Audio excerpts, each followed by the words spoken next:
Rhys, pam ni ti fas? Oedd bach o gwstard da fi ar ôl, felly...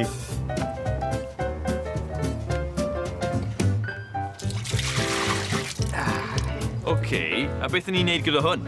O, dim ni, Al. Nhw. Ti'n gofio fi'n gweud bod custard yn gallu ymddwyn fel solid? Odw. Wel, cyn belled bod rhain yn cadw i symud, newn nhw ddim suddo. Ti'n serious? Ma fe'n serious? Reit, mewn o ti, Tom. Wow! Achos bod y custard yn ymddwyn fel solid wrth gael ei daro, cyn belled bod y criw yma'n cario mlaen i symud, newn nhw ddim suddo. Ond, unwaith maen nhw'n stopio symud, maen nhw'n suddo, a mae'n gallu bod yn anodd i ddod mas.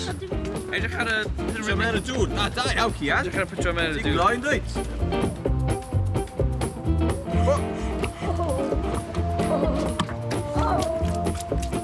Da iawn. Ffwrdd ti. Go!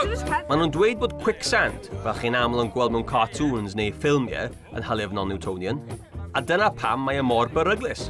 Unwaith chi'n dechrau suddo, mae'n anodd iawn dod mas. O mwy o chi'n stryglo, o mwy o mae'n ymddwyn fel solid ac yn dal chi lawr.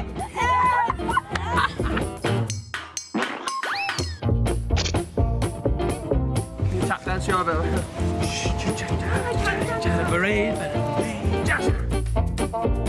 Right, pawb mewn. Pawb mewn.